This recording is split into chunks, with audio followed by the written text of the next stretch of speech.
Assalamualaikum dan salam sejahtera. Dalam video kali ini, kita akan mempelajari matematik KSSM tingkatan 5, bab 2, matriks.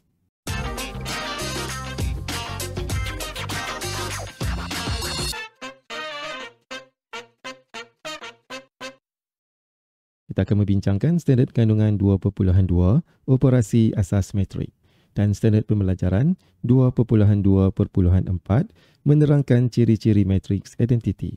Kita boleh rujuk buku teks pada muka surat 55 sehingga 57.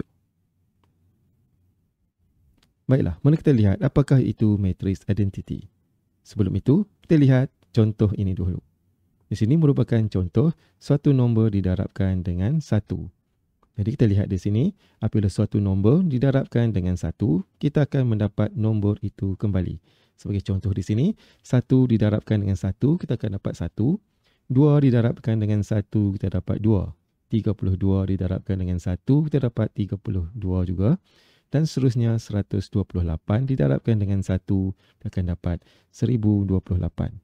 Dan apabila kita melakukan tukar tertib, iaitu kita meletakkan 1 di hadapan, kita akan dapat jawapan yang sama juga, iaitu contohnya di sini, 1 didarabkan dengan 1, terdapat 1. 1 didarabkan dengan 32, terdapat 32.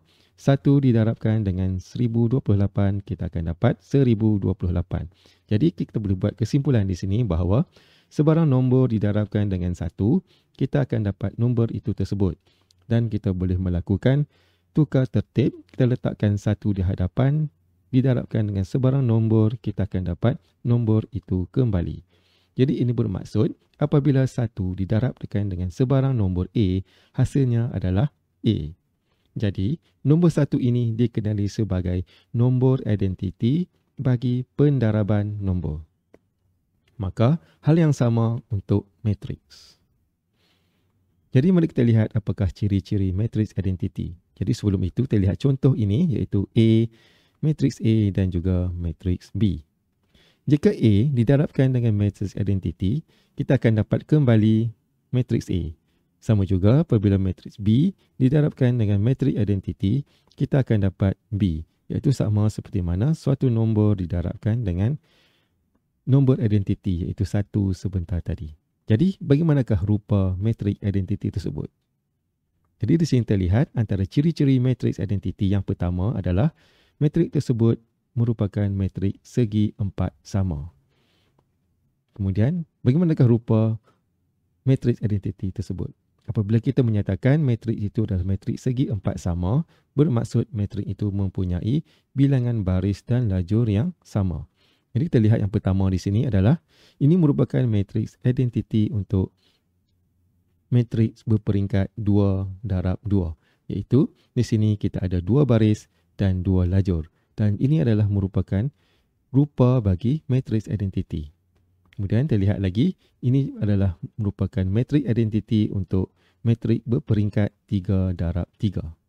Kemudian kita ada matriks identiti untuk 4 darab 4. Dan seterusnya kita boleh mencipta matriks identiti yang melibatkan sebarang peringkat baris dan juga lajur.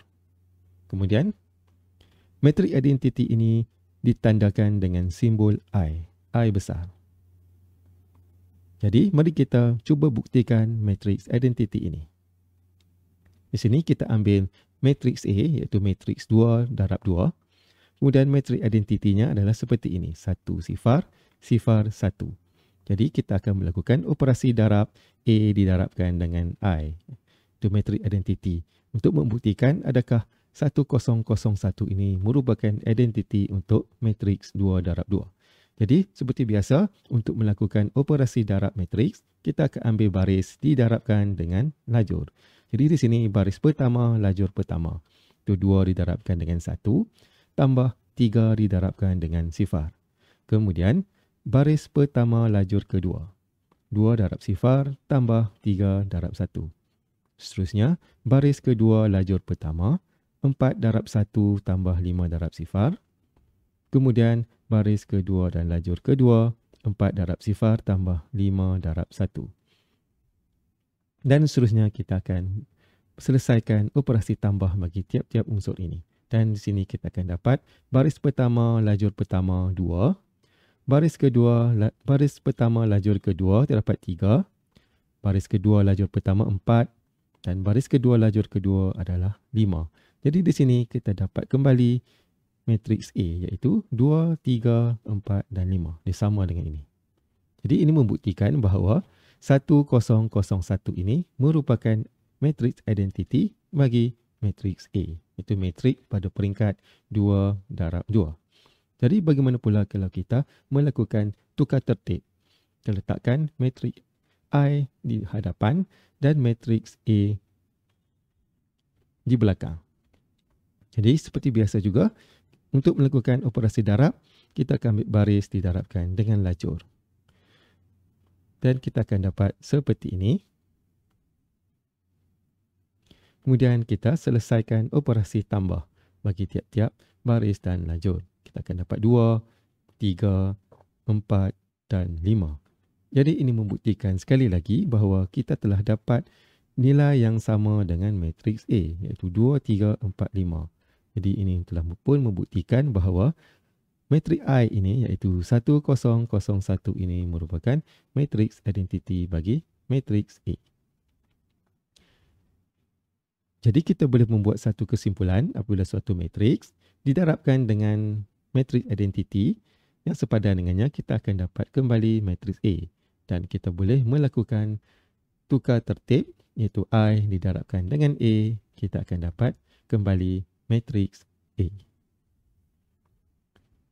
Jadi, kita boleh menyatakan di sini bahawa matriks identiti itu disimbolkan sebagai I. Dan matriks ini merupakan matriks segi 4 sama. Dan kalau kita lihat dari segi susunan nombor-nombor 1 dan sifarnya di sini, kita boleh lihat bahawa nombor 1 disusun dalam bentuk perpenjuru, iaitu bermula dari penjuru kiri atas, kemudian turun ke penjuru kanan bawah. Sama juga dengan semua peringkat matriks yang ada di sini. Jadi ini adalah ciri-ciri matriks identiti. Baiklah, itu saja untuk video kita pada kali ini. Bagi menguji pemahaman, bolehlah menjawab soalan latih kendiri 2.2D muka surat 56 sehingga 57 buku teks. Sekian, terima kasih. Selamat belajar dan jumpa lagi pada video yang akan datang.